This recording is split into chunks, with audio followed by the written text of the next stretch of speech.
वंदे मातरम, जय भारत। भाई राजीव दीक्षित अमर रहे। ओम नमः शिवाय। जय गो माता।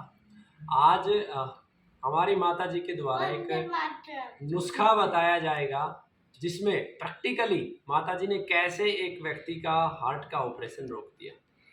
और ऐसे हज़ारों नुस्खे और ज्ञान छुपा पड़ा है हमारी भारत भूमि में। ज़रूरत है बस उसको आम जनता तक पहुंचाने की। तो माता जी एक बार वो नुस्खा जिसके द्वारा एक व्यक्ति की हार्ट सर्जरी रुकी, वो एक बार ज़रूर बताएं आप। एक बार की बात है और ये जो है ये बेलगांव की बात है। बेलगांव में एक भाई हैं, हमारे अभी भी हैं। तो उनको डॉक्टर ने कहा था कि आप किसी तरह ठीक नहीं हो सकते हैं, आपको सर्जरी करनी पड़ेगी। और आप सब लोग जानते हैं कि सर्जरी में लाखों रुपया खर्च होता है। तो बेलगांव में एक दूसरे भाई भी हैं, किशोर नाम है उनका। तो उनके थ्रू उनको ये बात हुई कि तुम 3 पीपल के पत्ते रोज़ सुबह उसका चाय कह सकते हैं, काढ़ा कह सकते हैं, ऐसा उसको बहुत सारा बॉयल करके पीना है। और इससे उनका ऑपरेशन टल गया, वो बिल्कुल ठीक हो गए। और आप लोग चाहें तो मैं उनसे आपकी बात भी करा सकती हूँ। ईश्वर कृपा करे कि वो अभी भी हों, लेकिन 1 साल पहले तक तो थे। मैंने बॉम्बे से किसी से उनकी बात कराई थी। अब मैं एक दूसरी बात बताती हूँ। गॉल ब्लैडर में अगर आपको स्टोन है, पथरी है, तो उसके लिए है 1 कौड़ी और 7 नींबू। मैं अंगुलियों का इशारा इसलिए कर रही हूँ कि आप लोग याद रखेंगे। 7 नींबू लेने हैं, कागजी नींबू।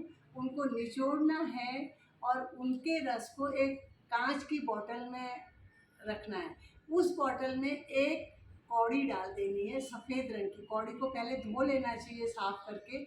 और मैं तो क्या करती हूँ, 7 7 दूनी 14, 7 या 21 नींबू और 3 कौड़ी एक साथ करती हूँ। इसको घर के किसी भी छाया वाले कोने में रखते हैं और उसको थोड़ा दिन में 1 आध बार हिला देते हैं।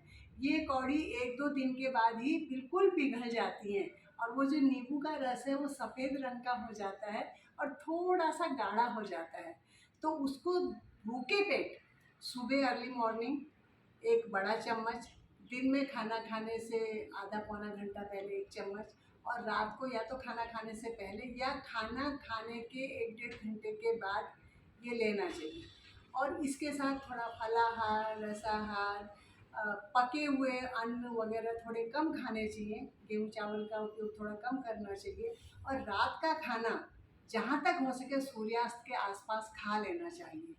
ये 2 चीज़ हो गई हैं। अब मैं तीसरी चीज़ बताती हूँ जो मैंने खुद मेरी माँ पर की थी और ये वीडियो मैं पहले भी भेज चुकी हूँ। अगर फूड पाइप पर किसी को कैंसर है और फूड पाइप से उसको कुछ भी खाया नहीं जाता है और उसकी स्वाद इंद्रियां खत्म हो चुकी हैं, उनके मुंह में नमक रखो, कड़वा रखो, मीठा रखो, उनको कुछ पता नहीं चलता है, तो उस समय अनानास का रस, पाइनएप्पल का रस मैं हाथ से निकाला करती थी, मिक्सी या मशीन से नहीं। तो वो एकदम शीतल रहता है। और 1 गिलास रस में चौथाई चम्मच, 1/4 चम्मच पाउडर डालना है। पाउडर में क्या होना चाहिए, सौंठ, सफ़ेद मिरी और नमक। सफ़ेद मिरी जैसी काली मिरी होती है ऐसी ही सेम होती है, लेकिन उसका रंग सफ़ेद होता है। इन तीनों चीज़ों को बहुत बारीक पीसना है, बिल्कुल पाउडर जैसा। और वो सिलबट्टे में पीसना है, मिक्सी में नहीं। अगर आप इसको थोड़ा भी बारीक नहीं पीस सकते हैं तो पीसने के बाद कपड़ छान करना चाहिए। कपड़ छान करने से नीचे बिल्कुल पाउडर आता है।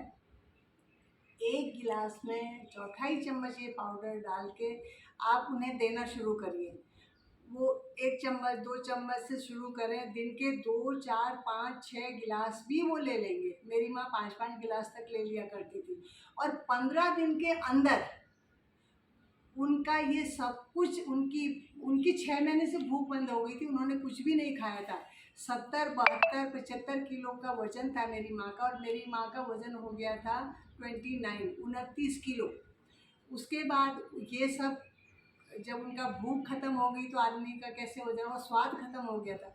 लेकिन 15 दिन के अंदर उनके स्वाद आया और उन्होंने मुझे कहा कि मुझे भूख लगी है। मेरे जीवन का सबसे खुशी का दिन था वो, मैं ये कई बार कह चुकी हूँ। और मेरी माँ ने कहा मुझे भूख लगी है, मैंने उनको लापसी बना के दी और एक काफ़ी बड़े स्टील के कटोरे में उन्होंने पूरी खाई और खाने के बाद मुझे बोला कि ये बहुत स्वादिष्ट है।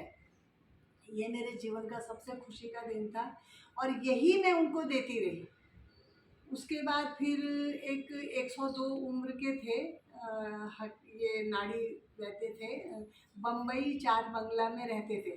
तो फिर हम उनके पास भी गए तो उन्होंने कुछ यूनानी दवाइयाँ दी, छोटी छोटी कांच की बोतल में, शहद में कुछ दवाई होती थी जो चमकीली टाइप की होती थी, उससे भी उनका ये असर रहा। लेकिन फिर वो ऑपरेशन या ये वो ऐसा कुछ नहीं रहा और हम उनको ये सब लिक्विड चीज़ ही दिया करते थे।